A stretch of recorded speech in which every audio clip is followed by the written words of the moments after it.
your music. Whether me in a skirt or jeans or short shorts, make race when me walk past. Me feel the eyes, believe the eye, me love the lights, me breathe the spice. Baby, pana, they say you like you all I got to all baby, pana. Anywhere that's go, I can follow you to go, baby. New level. You're listening to WGHC 98.3 FM. New level, new level.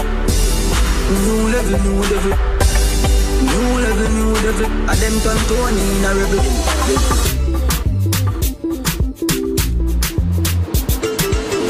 Pam pam banana pam panam banana pam pam banana pam panam pam pam pam banana pam panam banana pam pam banana pam panam pam.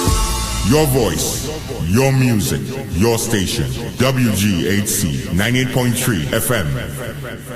I am Mazi KK Odeluga. Mazi Ejikeme Obasi. Na Mazi Oke Okachuku. This is Straight Talk Radio, the world as we see. Coming to you from WGHC 98.3 FM. Your voice, your music, your station. Listen to us this and every Saturday at 4 to 5 p.m. U.S. Central, and this and every Tuesday at 9 to 10 p.m. U.S. Central. Ndewono. Igbo kwenu. Hey. Mwano. Hey. Sotano. Hey. Matano. Hey. Kwesoni. Hey.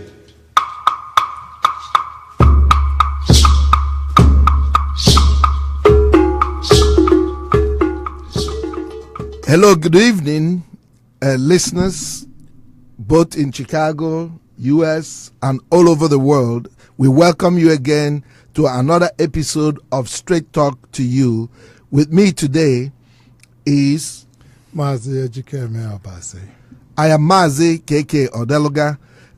Mazi Okechukwu will be joining us later by the phone. So we want to say again, welcome to all our viewers. Please, if you are following us on Facebook Live, it is on the WGHC 98.3 FM Facebook page. Can you share with your other friends and invite them to join a wonderful conversation that we'll be having today around the March for Life? Again, this is Straight Talk Radio, the world as we see it. We're a public affairs and news program which is being sponsored by the Igbo American Heritage Foundation. And our goal and objective is to bring light to issues that touch our lives here within the African diaspora, within the in the Americas, and also to share issues about Africa with particular perspective to Nigeria and the life of the Igbo. So this evening, we would like to give a shout out to our young people who this weekend outperformed expectation of everyone who had kind of like followed the movements, social movements within the Americas. So my question is, I mean, what's your impression of what happened on Saturday with the March for Our Lives? Well, I think yes, we can call them young people, youngsters, but in reality, I was extremely impressed at their organizational abilities. Yes. And the poise they showed. Those that spoke in the public forum were exceptional. Mm-hmm. And I am touched by the fact that they understand exactly what they want to do. Mm-hmm. Their message was unambiguous. Yes. And they expressed themselves with great clarity. And whether you fall on the left or the right of the gun debate, you have to accept that these youngsters are passionate, informed, and driven to achieve certain goals. Yeah, and that was part of my impression, because when I saw them, it gave me hope for a great nation, America. Yeah. Realizing that in a democracy, we the people is still With where the the people. with the people. That's where the power lies. Yes. And so to see a generation of youth, many of them are not yet in the voting age, Yeah, of voting age, yes. but they are well informed.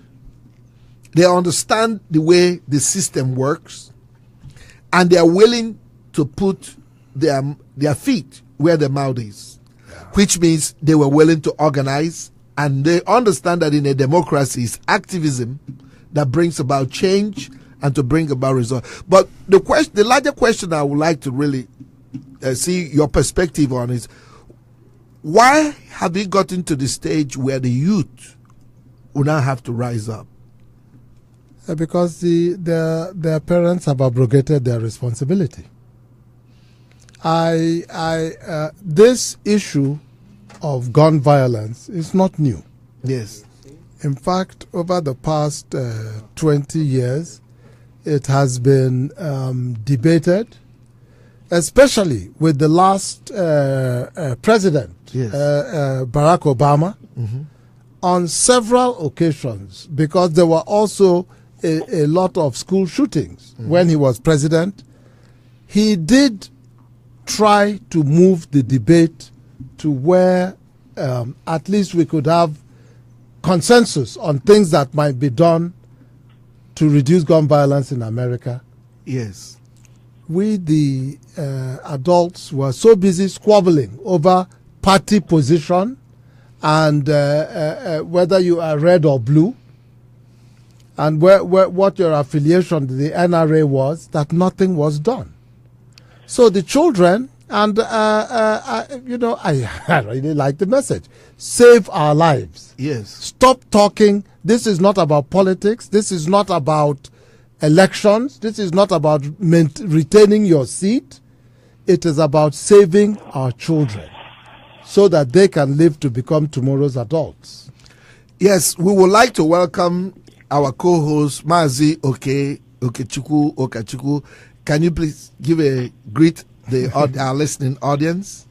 Goodbye, darling. Yes, so we are talking about the March for Our Lives. And what was your impression of this weekend's event? I think you said everything. It was impressive. The young people did the things that it's not expected of them. I mean, I'm not saying that it's not that we don't train them to be good people. It's just that they outdid what the adults have not been able to do. They didn't let it go.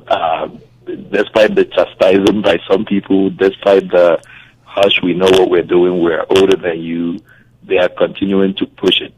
And I think if you watch the development today of one of the retired Chief Justices saying that maybe, just maybe, this is the right time to repeal the Second Amendment because he has outlived its usefulness. I think that's where the conversation is going. This is exactly a reaction from what the young people are pushing. Maybe what needs to happen is a proper examination of the Second Amendment. Yes. In terms of interpretation. Is it being interpreted in the right manner? Yeah. And you see, that has been the argument at our level. Yes. We've been engaged, America has been engaged, especially in the last 40 years, since the Cultural Revolution, that saw the emergence of the advocacy of NRA. Yes. The gun debate has always been, it's been more of, for sporting rights, hunting rights, the right of the people to bear arms. It has never become a mainstream polarizing debate. But NRA has moved it far beyond what it was, because as the culture evolved, as things changed, it kind of like became a more not too important part of the Constitution, until some people decided that no, we have to use this as a litmus test for those who truly belong to America. That if you believe in America, if you're a citizen of America, you must respect the First Amendment, and the Second Amendment, of course, is as powerful, is as important as the Second Amendment. So it became an issue of, okay, Are you trying to take away my constitutional right? Are you trying to make me less of a citizen? That was what we were all stuck in until the emergence of these children, this youth from Parkland. Then they changed it. And so the debate is no longer the relevance of the Second Amendment. Their issue is save our lives. What are you going to do to make Mom, America safer? Dad, save our lives and save our future. Yes. So where do you think, let me just throw out this question, where do you guys think that they are drawing their inspiration from?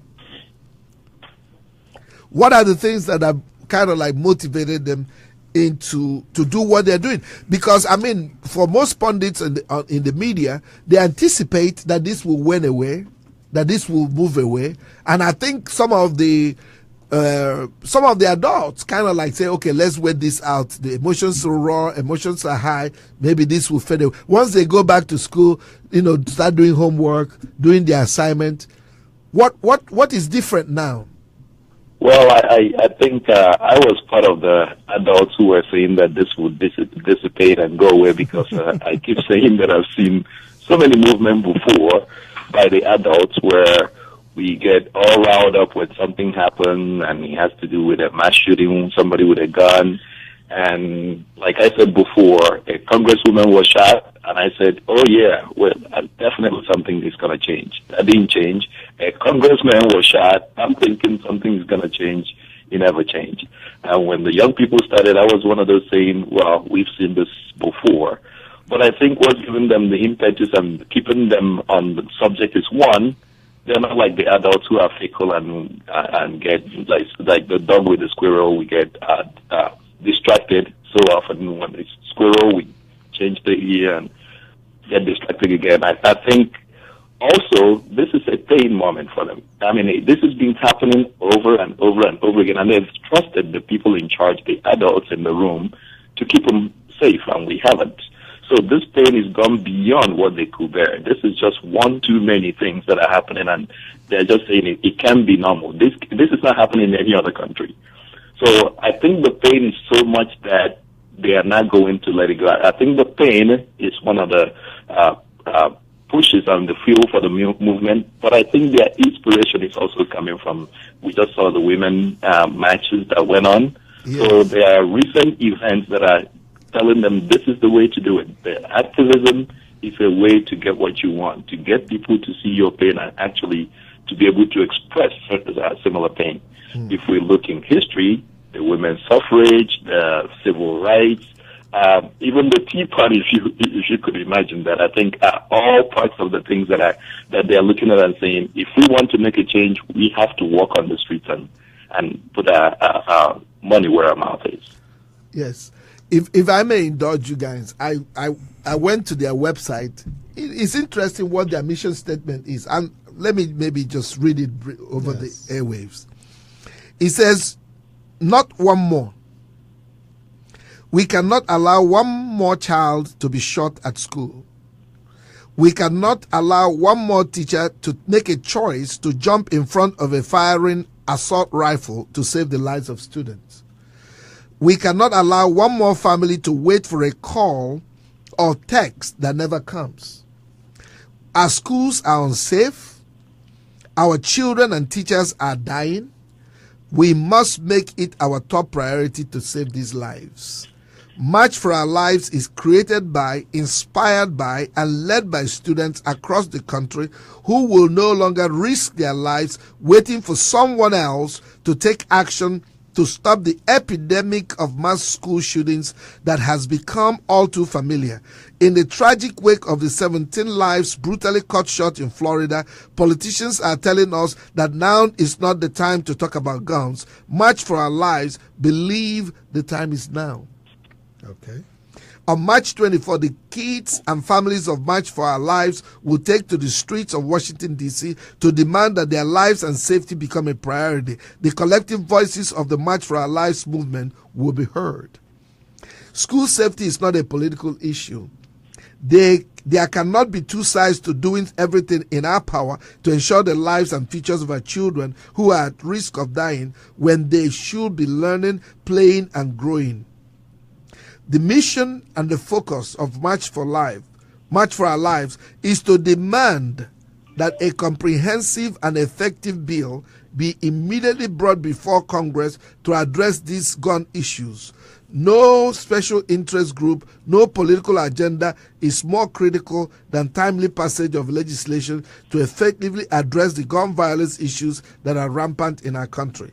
Every kid in this country now goes to school wondering if this day might be their last. We live in fear. It doesn't have to be this way. Change is coming, and it starts now, inspired by and led by the kids who are our hope for the future. Their young voices will be heard. Say, stand with us on March 24. Refuse to allow one more needless death. I mean, they spoke it all. This is their manifesto. So now, do you think they will be effective? That change will come? Yes. And if so, why? Why now? But first of all, I think the timing is right. It is not the loudest voice. The loudest voice, it does not necessarily have to be the popular voice. Yes. Because my feeling is that a majority of Americans are troubled deeply by this phenomenon of unsafe schools. Yes. Whether you are Democrat, Republican, whether you are a member of the NRA or any other organization, if you have children that go to school, no parent is happy sending their children off to school and then sitting at home praying that they come home safely.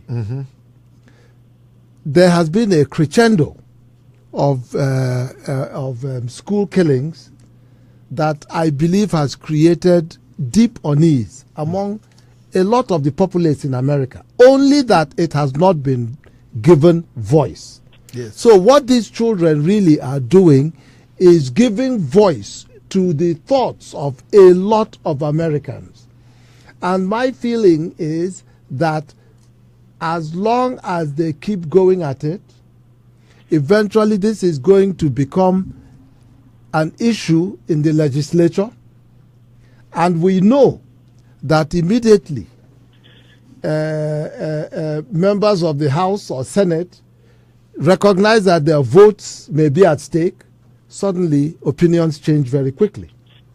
So my feeling is that so long as it can be sustained, Yes. and I do not see them folding up and going home. So that's what gives me hope that this time around something concrete will come of it. Yes. So one thing that you talked about was the timing. Yes. Now, Mazi Okachukwu, what do you have to say? I agree with what Mazi Obasi was saying, but also I like in their manifesto that you just read that they talked about this being an epidemic.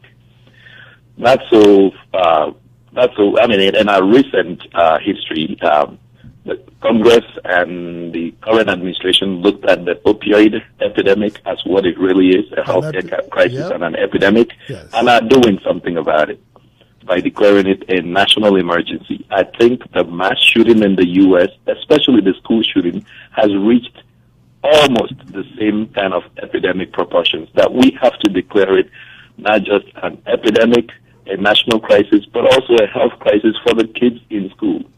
That's we right. put lunch in schools to make sure that the kids get good nutrition if they don't get it at home. There is no reason to put guns in school to kill the kids that you actually are trying to feed to get nutrition and to get good education. The best way to actually get it out of schools, get the guns out of schools, and get the kids in the best environment to learn, is for there to be a legislation like they are asking for that comprehensively looks at this problem and finds a solution that is not just let's put more guns in school and train some teachers to learn how to shoot. Yeah, that's so true. I mean, you talked about the fact that unsafe schools have become an epidemic. And I think one other thing that this movement has done successfully was to broaden the debate and to actually the reach beyond unsafe schools, but also to talk about unsafe communities. Neighborhoods, And neighborhoods, because the children leave the school and they come back home to their neighborhoods. So for some of our children, it is not safe to walk through the neighborhood to the school, or to come out of school and go home to their neighborhoods. So they also brought that together. And I think that was just a brilliant move. And what that says is that this is a movement that is organic and led by children, young people who have no agenda other than to see results. And I think that is one of the key elements of a successful movement. What do you think about that? If we have to really analyze this social movement, you find their inclusiveness makes it organic and also makes it maybe broadens the cause and the possibility of its sustainability and acceptability by the culture. Well, beyond that, if we take a step back and really look at what you're speaking to right now, gun violence is gun violence. Yes. And if we want, for example, to look at gun violence against children, yes, we live in Chicago. How many children? That's right. And now let us exclude the gangbangers. Let us exclude those that are actively involved in shooting. But let's just look at passers-by. That is innocent bystander violence. How many children have died in Chicago in the past year from that alone? Yes. They're also kids. Some of them have died going to school, playing in the schoolyard, or in the park. There you go. So, to me, it is all encompassing. And to begin to slice and dice it, yes, I will say, part of the impetus of this movement is, of course, that it was the children from a school, yes, with the resources, the children themselves and their families yes, had the resources to begin to organize. Yes.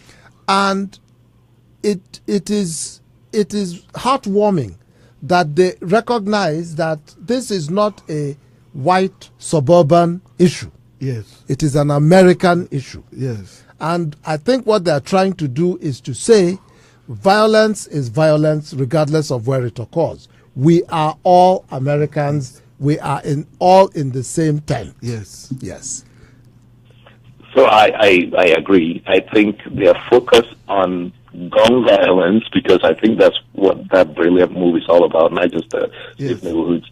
The gun violence is what they're focusing on. They're trying to draw the attention, not just let's get the school safe, but then gun violence will continue right after you leave the school gate. Yes. If you look at the number, if you rank the countries in the world and you try to see where are the most gun violence, U.S. is not the worst place, but U.S. is the 31st on the list. If you compare to the countries, developed countries that U.S. is always compared to when it comes to economics, Japan has about 3,000 gun deaths. It actually had about 3,000 gun deaths in 2016. China had about 6,000. Oman in Saudi Arabia had in the Middle East. 6,000. Yes. UK had 7,000. Romania had 9,000. Germany had 12,000. Do you want to know how many US had? 385,000 There lives you go. dead in 2016. How many did China have? China had about 6,000. And what is the population of China? 1.5 billion. China is almost, 2 billion now? Yeah. So, I mean, just putting it in perspective. yes. Putting it Right. in perspective. Yes. And so if we say, okay, fine, I mean, those places are different and far from the U.S., so let's compare with places closer. And Canada. let's compare with very violent places. So in Trinidad and Tobago, for example, there is 1.3 million that are dead.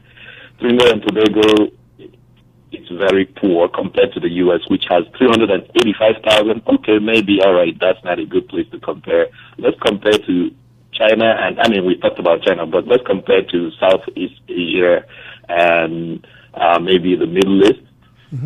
Thailand has more than the U.S., has 445,000 in 2016. Sri Lanka has way less than U.S., and Sri Lanka is the border with India and Pakistan, with all the fighting with all the squabbles that are in there. They have about 1,370 there.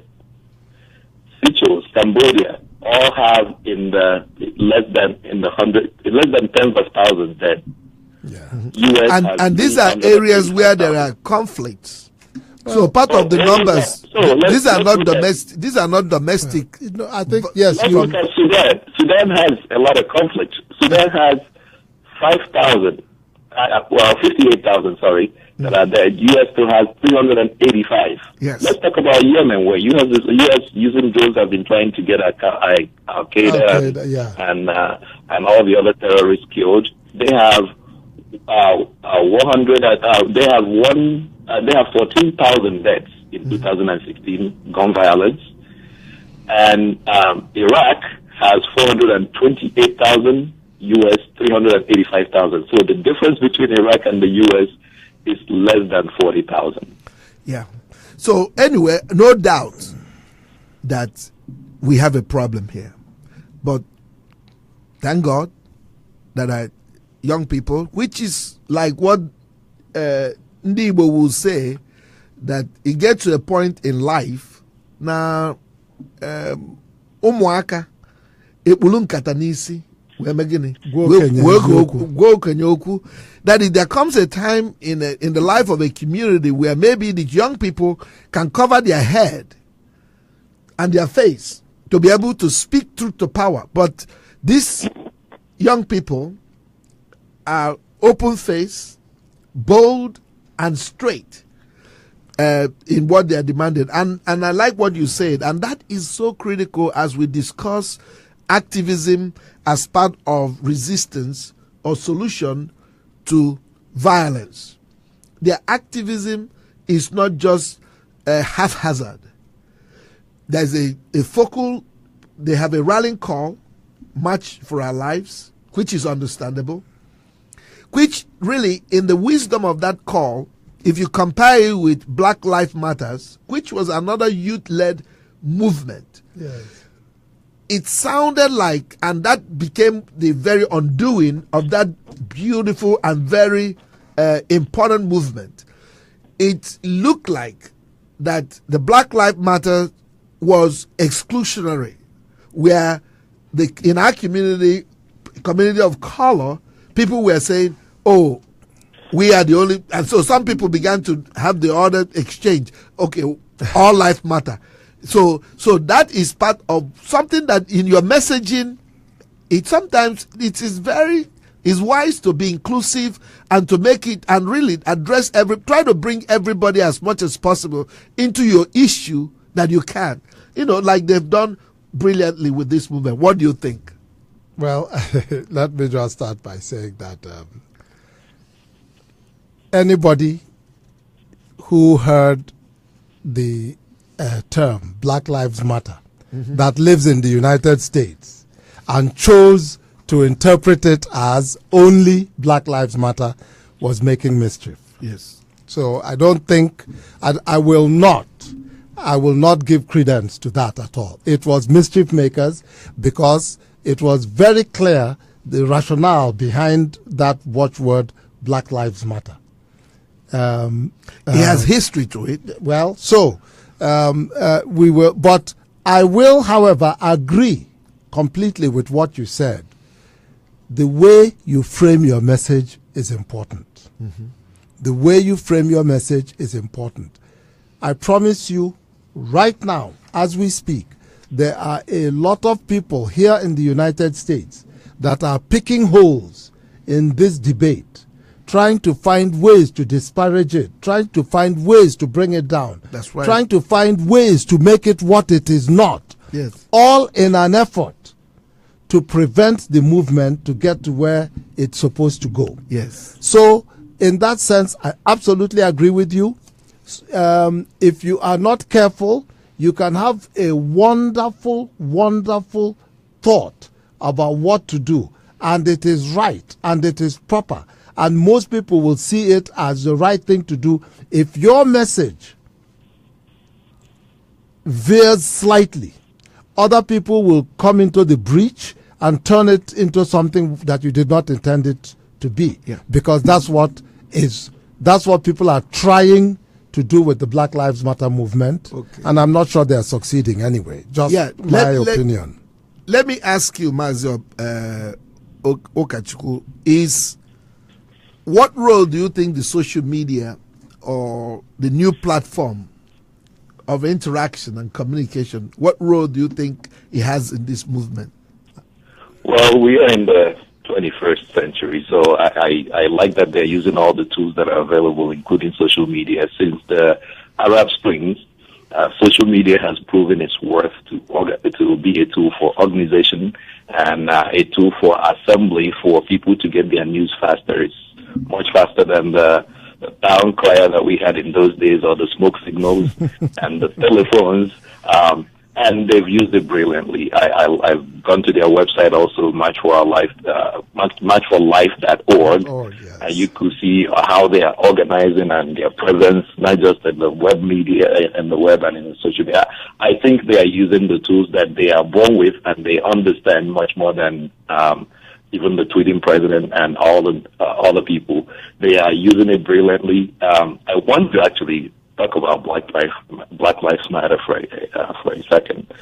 I agree with Mazio Bassi that anybody who thinks or who is interpreting Black Lives Matter to mean to be exclusive of anybody else than black is a mischief maker.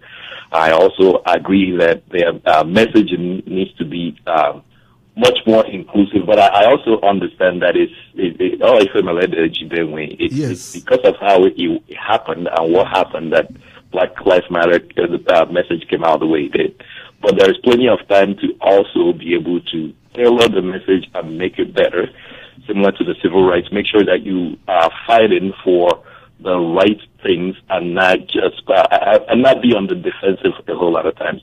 One good news for Black Lives Matter, in Chicago, the court decided that the peoples, including Black Lives Matter, who sued to be part of the team that helps in the police in policing the street and in coming up with a policy on how the police actually interact with the community. Black Lives Matter was part of that suit, so they won, and they're helping craft how the community interacts with the police and how policing policies are defined in Chicago. That's a huge win. Those are the kind of things that the movement should continue to do to make sure that it's fair, not just only for black people, and that I know that's not what they're saying, but also for everybody in the inner city, in quotes, and all across Chicago. We want to be treated the same, regardless of how you look. And so far, if you think about gun violence and even what Black Lives Matter is fighting for and what these kids are fighting for, on the news, Sacramento, another guy is shot in his backyard. If that's not gun violence, if that's not what Black Lives Matter is fighting for, if that's not what we are trying to make sure doesn't happen, the militarized police and the harassment of people and gun violence, even with the authorities like the police, that's what the kids are saying has got to stop, and I'm fully in support of that message. No doubt the focus for both movements is different. Yes, the focus is different. But it all comes down to guns. But one is gun wielded by civilians, then the other one wielded by agents of the government. Well, yes, I would, yes. Those are the two things. Now, but I want us to look at the global reach of this movement. I mean, why is somebody else marching in Germany, in Australia, in UK? Why the global in support of the kids? Why, because I think what the kids are doing is very admirable. Yes, it doesn't matter where you live.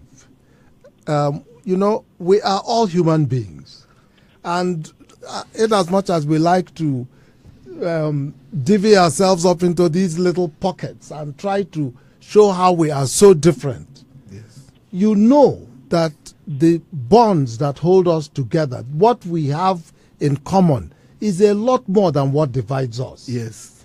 A parent's love for his or her child is a universal emotion. When you hear that children in some remote place, something bad happened to them, you feel it more than when it happens to grown-ups. Yes. Because everybody has that. Look at the Bring Back Our Girls campaign. Yes. That went viral. Yeah. How many of them even know where Nigeria is? Yeah. But it's the fact that these And are of course, children. the starvation in Biafra that killed a lot of the there children. you go. So this is, I am not at all surprised. Yes. Because I can tell you that if I did not live in the United States and I heard this story, it would make me very happy and very proud of these children. Yes. And I think it's a lesson for anyone who is involved in activism to recognize that that we are all one large global village. And there are people who are sympathetic to your issue all across the globe. And some of that activism, your activism can actually translate in mobilizing other people to even be as more effective as getting you the results that you're demanding. Because again, the most movements may be local, but there is always a global element that could actually drive your point quick at home. Yeah. Because there's within the global community, I think there's a shaming that is going on. Yes. So because it's not pleasant as an American to see somebody march in other parts of the country, the world, in Berlin, in London, and then you might even because of what's going on, you can't get your act together, and you're supposed to be the leader of the free world. This was part of also what we saw during the civil rights movement, when some of our some from our community that went to the United Nations or actually went to international organizations or abroad to criticize America's civil rights stance, Jim Crow, and then there was a shaming about it, and the government, of course, did not take kindly to some of those activists who they felt were trying to shame America overseas, or some people even disown, gave up their citizenship in protest. The good news in life is that history always vindicates the just. Yes. You can ndị Igbo si anaghị ekpudo afọ ime, anaghị ekpuchi afọ ime. Eventually, truth will tell. Right now, we're talking about gun violence, and there is a concerted effort by people in power with money to suppress what is in the hearts of the majority of Americans. But that is, if you love this country, that is one thing you must love about this country, that invariably we get it right. Yes. It may take us time, but invariably we get it right. There is a process within the democratic institutions of America to right the wrong. Yes. That's what you're saying. Yes, yes. Now, I want us to also look at the ability to rally other institutions to their cause. Because the march could not have happened. I mean, that is a colossal project. Yes. To pool, to have about 800,000 people on march on Washington, and plus all across the country, the major cities of America had their own mini rallies. Yes. So you heard about corporations that gave up food, hotels that gave free accommodation, Kraft, the Patriots flew some people, airlines gave free tickets, bus companies donated, school buses, community, local mayors gave up, brought school buses to bring their young people to the march. So you could see the American community came together for this on behalf of the children. What were you going to say, Mazu? I like that you said that, because that begins to unwind the lie that we've been hearing with some of the media outlets that all this noise is riled up by some left-wing conspiracy trying to take away guns from righteous gun owners, and that the whole of America is all against this. seeing that people are actually businesses and people are providing material and resources to make sure that this voice is heard, it's a way to say, we join you and we understand you and we like what you're doing.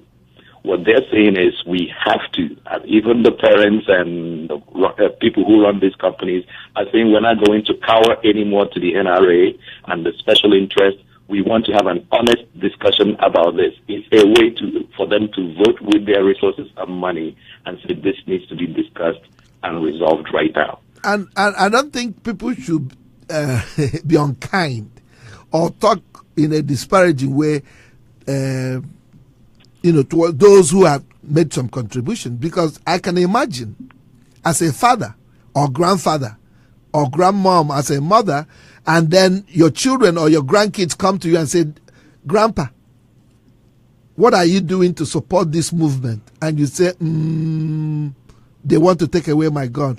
I think the children themselves at home are winning the fight. Well, and are making, just like when they started, initially, remember in the initial phase of this movement, we saw corporations begin to disinvest their relationship, cut their relationship with the NRA. But it goes back to where we started. I think this also speaks to the fact that behind the noise, which is a smoke screen for what is really going on in America, the majority of Americans are bothered about gun violence in their country. Yes. And they have voted with their pocketbooks. Yes. If you truly did not believe in this, why would you donate your plane? If you truly did not believe in this, why would you give so much money to have these kids go? Mm-hmm. So, this is also in many ways free speech. Yes. Of which a foundation of this country. Yes. The Supreme Court said that money can be used. Money is part of free speech. Yes. But they are speaking. Yes. With their pocketbooks. So I think it comes back to the fact that the people who are still standing blindly opposing any kind of change to gun laws in this country are on the wrong side of history. And will always continue to be on the wrong side. And time will prove this. Yeah. Yes. Because what the debate is really about and what the children are asking for is they're quite specific. One, they're saying we want comprehensive background check. They're saying 1, 2, assault rifle ban. Yeah. 3, put a bill that will have a comprehensive approach to provide safety. The age limit. Yeah, those are the 3 things. Yeah. So they have specific demands. Asks, yes. So and that is another principle of activism. You cannot be an activist when it comes down to what do you want. There you go. Then you start stammering. No, you bring out a 500-page list. No, you need to articulate it in 2 minutes. What they call the elevator talk, and so that's what the kids kept hammering. I think it was HRC, Hillary Rodham Clinton, on meeting with Black Lives Matter. She asked the question, what do you guys want? Yes. And the answer she got was not satisfactory, and she had to give them a lesson about you have to bring something to the table. Yes. Well, I guess for these kids, they don't need that kind of lecture. Yes. They know what they wanted. They have it presented. And I think I said this at the beginning of the program, but I think today it's a mini victory for them because as I see it, John Paul Stevens, who was a justice in the Supreme Court, actually just moved the argument a little bit further than the kids were willing to go. Yes. He's actually saying, well, now maybe we need to look at this Second Amendment and actually repeal it. I think it's a major win for the conversation, not because that's what the kids are going for, not because that's what they're going to get, not because that's what everybody should do, but it's because it's getting people. He's a Republican who was appointed by a Republican president, served on the bench before he retired. But for him to look at this and go, yeah, I think it's time we to need to reload. That's right. It's a major voice. Yes. It's a major win. So, by the way, you're listening to Straight Talk Radio on WGHC 98.3 FM, your voice, your music, your station. We are a community radio based out of Chicago, and we depend on, as a non-for-profit organization, we depend on donations from our listeners and supporters and those who would like to continue to see the good work that this community radio is doing continue. We're asking for your support. You can give on our website, which is wghcfm.org. All your donations are tax deductible. You can also follow us on Facebook, WGHC 98.3 FM, or YouTube with the same call letters. Again, this is Straight Talk Radio, the world as we see it, coming to you from WGHC 98.3 FM. We've been talking about the March for Our Lives and really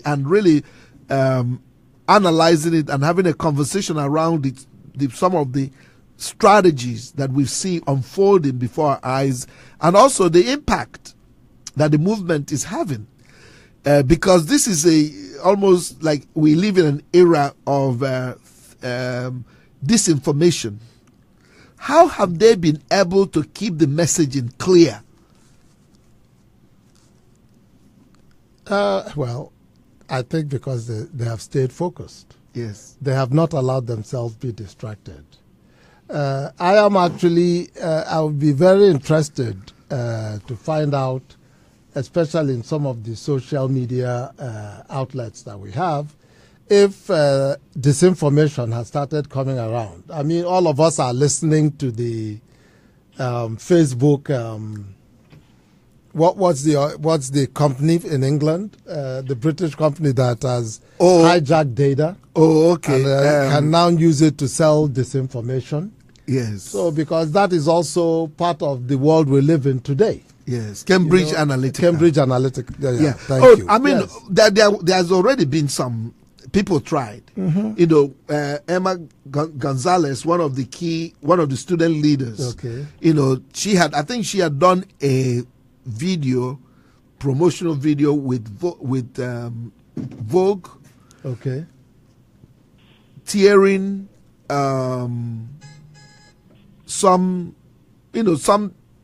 was some document. Yes. Has nothing to do with anything institutional. And of course it went. And of course yes. somebody took it and then they kind of like made it look like she was tearing the Declaration of Independence, we the people.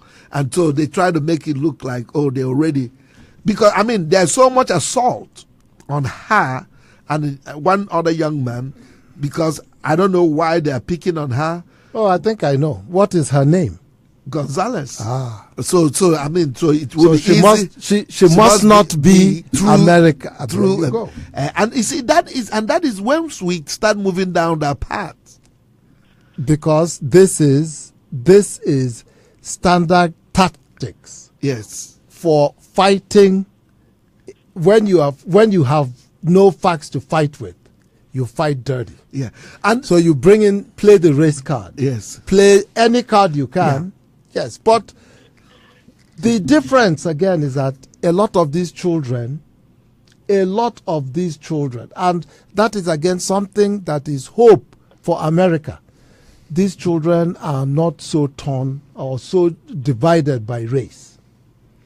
A lot, especially the ones that live in communities, urban communities. Yes. Schools are mixed. Yes. Children have a lot to do with each other. So I don't think this plays in that environment. Yes. Yeah. And of course, there is a young man from Parkland who was also in Washington. Okay. And to share his own view, and of course he had access to the Congress and some of the legislators, and he had also media access to discuss his own perspective. He feels that the march is the wrong way to go, that it's up to the government to enforce the laws that are already in the books, and in his perspective, the police failed, the schools failed, the social services failed, the government failed to identify this young man that actually committed the crime. I mean, those are good arguments. I'm not disagreeing with him. Yes. So, and there are other counters, right? So while they were marching in Washington, and even when they were marching in Parkland and were doing the 70 minutes thing, there were other counter matches, and that's the great part about the U.S. Everybody has free speech to express their views. Yes. Part of the counters were people who actually, a lot of young people who went to the gun range to shoot. And talking about Gonzalez, the picture that was substituted was her tearing a target, not a target. That's right. Shooting That's right. target was what she was written in the picture, and they replaced it with the Declaration of Independence just to malign her. But I mean, I think they got a lot of practical. They watched some people show them how to do this. So remember the 14-year-old Malala Yousafzai, I think I forgot her last name. Malala Yousafzai from Pakistan, right? Yes. Who was shot by the Taliban because she was going to school. Yes. Even after she survived the attack, a lot more people were still. I mean, they had fatwas and whatever trying to kill her. But what she was showing them is courage, even in the midst of all these threats. So I don't think I think it's a great thing that there are counter solutions and counter arguments, because it needs to be a discussion and a debate so that we find the best and the rightmost path. But also, I don't think intimidation is going to work. I am looking at them and I'm seeing already how braver they are than the adults who have never really, I mean, the politicians are in the pockets of whoever is paying them have not had the courage to get out from under the NRA, and they have much vocal support. And all the adults that you think will speak up have always been distracted by something else. But these kids, from the time it happened in Parkland, have kept this going this long. And I think they've gone too far to go back now. I'm hoping they prove me right. Historically, are there things that we can draw lessons from where young people have such, social movements that have been led by young people? I mean, this week we mourned the death of Brown, who was part of the Brown versus Board of Education. That's right. Yeah. That's a young person, I mean, that is full of courage, and her action and the action of her parents. Linda Brown. Yes, Linda Brown. Sending her to school and continuing even in the face of a whole government against her, and suing for her right to be able to go to the school that is closest to her and that she wants to, because the law allowed it. Paved the way for somebody like me who traveled across oceans to come in here and go to any school that I wanted, and also made it easier for people of color to be able to integrate and get the best education possible that they could afford to. Yes. And do you know, I mean, I'm glad that you brought up Linda Brown, that the Student Nonviolent Coordinating Committee that did one of the sit-ins that broke the back of Jim Crow in the South. It was students that began it. In fact, 4 of them, Isle Blay Jr. was 18, Franklin McCain was 19, Joseph McLean then was 17, and David Richmond was 18. They were all students at the state, North Carolina and Agriculture and Technical School University. So on February 1, 1960, they went to a lunch counter and sat down. Every day they came for 3 days. And that actually was what inspired the sit-ins all across more than 50 cities. And that led to the formation of the Student Nonviolent Coordinating Committee, which Congressman John Lewis was one of the leaders. And eventually that was part of what led to desegregation. So when students rise up, and of course we have those examples to give in Nigeria during the student union movement, which will be maybe a point of conversation at some point. We need to look at Ali Must Go as a way to begin to inspire and actually remind ourselves that yes, the youth in the community has a voice and they can bring about change because the future belongs to them. And even if you want to look at a broader involvement during the Vietnam War, a lot of the protests against Vietnam, including the kids that were shot at Kent State University, these were all kids, actively protesting what they felt was an unjust war. So yes, young people have often been intimately involved in movement for social change in different societies. Especially when they feel vulnerable, because I mean, in the Vietnam case, it was not just the people going to Vietnam to die, but many of them also know that they were going to be conscripted to fight to fight an unjust war, and they didn't see clearly why the Vietnamese should be dying and why the Americans should be dying, and why the war didn't make sense to them at a point that they felt that they want to build their life and their career and they want to survive. And that was part of the inspiring speech that Gonzalez gave about she talked about the children, those people who will never see the future. Yes. And she counted the names. And of course, her silence spoke louder than most of what was said. So as we round up, again, this is Straight Talk Radio, WGHC 98.3 FM. This is your voice, your music, your station. Straight Talk is a public affairs and news program that comes to you by the Igbo American Heritage Foundation as a sponsor. And our goal is to shed light from our perspective on some of the national and international issues of the day. And so for Saturday, we'll be here again on Saturday from 4 to 5. And what do you have to say about the topic? On Saturday, we will be looking at Nigeria. Yes. We will be looking at current events in Nigeria. I think Saturday will be a very interesting, very, very interesting hour. So all those who can, please call in. We would like to hear from as many people as we can, because we are going to talk about current events that are happening in Nigeria today. So that's all I have to say about Saturday. Mazi Okechukwu. So gun violence is not just only in the U.S. as of recent. Gun violence has been a problem in Nigeria. When you hear people talk about the herdsmen, that's gun violence going on in Nigeria. So I think we could expand this beyond just the U.S.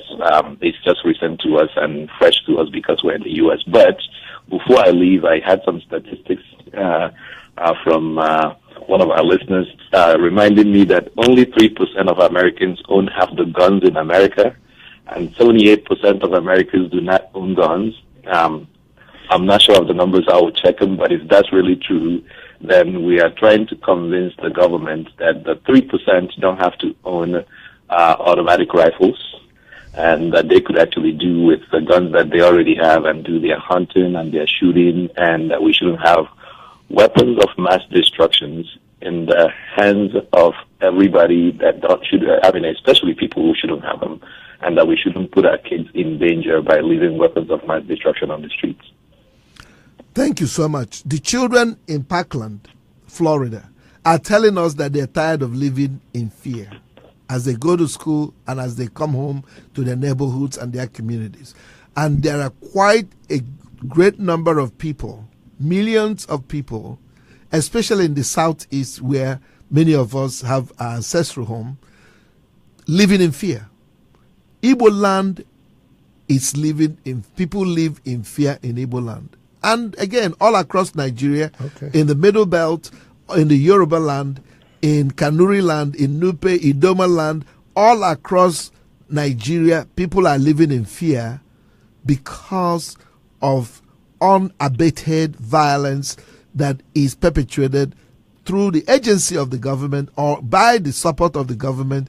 And so that will be part of that conversation on Saturday, and I look forward to it. So let everybody come. We're going to have a great time of conversation to see which way forward, because that is really where I believe Nigeria has come back to what the question that our own prophet, who is, I call him the prophet, Sonny Okosu sang a song in our time. Which way Nigeria? Yes.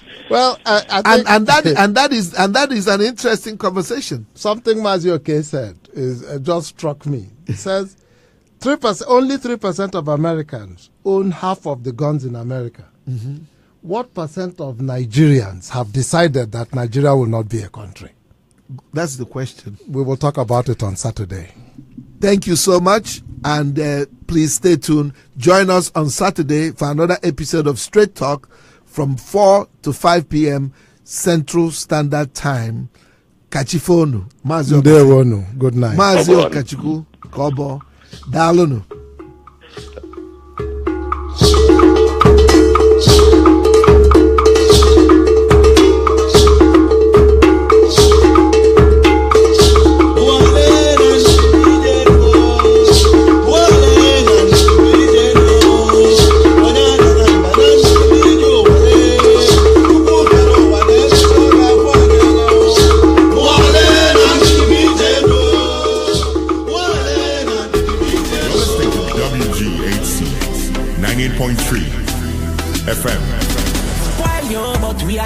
Friend from see the first time, want to trust since then. Tell me why you get anything you like. Long as you are right, then me alright.